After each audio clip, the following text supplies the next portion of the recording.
রাজশাহী শহরে এসেছি বেড়াতে, আর রাজশাহী ভার্সিটিতে ঘুরবো না সেটা কখনো হয়। যাই হোক, রাজশাহী ভার্সিটিতে এসে দেখি যে পিঠা উৎসব চলছে মহা ধুমধামে। এখন প্রায় সন্ধ্যা 7টা বাজে। তো আজকে আমার ক্যামেরাতে আপনাদের দেখাবো যে রাজশাহী ভার্সিটির যে এই পিঠা উৎসবটা চলছে সেটা কেমন হচ্ছে। তো এখানে বিভিন্ন ধরনের পিঠা বানাচ্ছে সবাই। তো আমরা চিতই পিঠা অর্ডার করলাম। তো চিতই পিঠা দেখলাম যে প্রায় 10 থেকে 12 রকমের মশলা দিয়ে বা আচার দিয়ে এগুলো পরিবেশন করছে। তো আমরা আপাতত প্রথমে শুরু করলাম চিতই পিঠা দিয়ে। আর হচ্ছে এখানে এমন কোনো পিঠা নাই যে তৈরি হচ্ছে না, যেমন ভাপা পিঠা বলেন, পাটিসাপটা বলেন, পুলি পিঠা, পুরা মাঠ জুড়েই যেন মেলা বসেছে পিঠা বানানোর। আর মহিলারা সবাই চুলা জ্বালিয়ে জ্বালিয়ে পিঠা তৈরি করছে, আর একদমই মাটির চুলাতে একদম গরম গরম পরিবেশন করছে। আর মাঠের ভিতরে অনেক বড় চাদুয়াটি নিয়ে সবাই বসে বসে এক জায়গায় গল্প করছে আর পিঠা খাওয়ার মজা নিচ্ছে। আসলে দেখতে কিন্তু দারুণ লাগছিল, একটা সুন্দর একটি মিলন মেলা।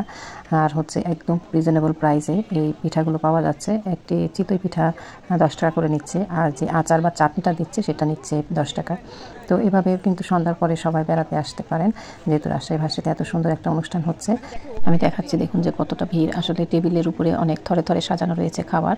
আর এই পাশে দেখুন একদম সবাই পাটি বিছিয়ে সব বসে পড়েছে। আর একজন অর্ডার নিচ্ছে এক সাইড থেকে, সেখানে সবাইকে খাবারগুলো পরিবেশন করছে। আর এখানে আলো আঁধারির পরিবেশে কিন্তু পরিবেশটা খুব সুন্দর লাগছিল। আর আমরা দেখছিলাম যে সবাই বসে কি সুন্দরভাবে পিঠা তৈরি করছে, আর গরম গরম পিঠা। আর আমার মনে হয় যে প্রত্যেকটা মহিলাই এত সুন্দর এবং নিপুণভাবে পিঠাগুলো তৈরি করছিল, দেখে কিন্তু দারুণ লাগছিল। আর একদম সহজেই তৈরি করা যাচ্ছিল এই পিঠাগুলো। আর আমরা যখন আসি তখন প্রায় সন্ধ্যা 7টা বাজে, তখনও মনে হচ্ছে যে এই ভার্সিটিটা মানুষের মুখর উজ্জ্বল হয়ে আছে।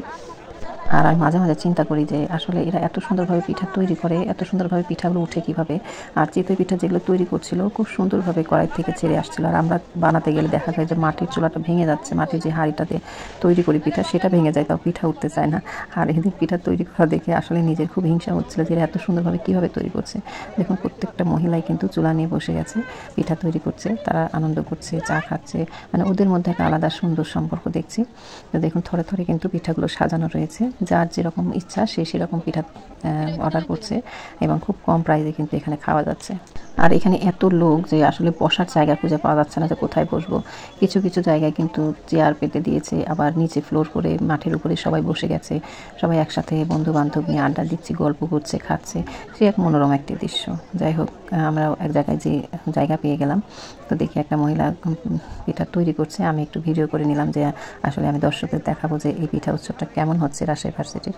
দেখুন কি সুন্দরভাবে পিঠাগুলো উঠে যাচ্ছে। আমি বানাতে গেলে এত কষ্ট হয়, কান্না করে ফেলি যে একটা পিঠা তুলতে পারি না। আর এটা কিন্তু অহরহ পিঠাগুলো তুলছে। তো বন্ধুরা, আজকে এই পর্যন্তই। আল্লাহ হাফেজ।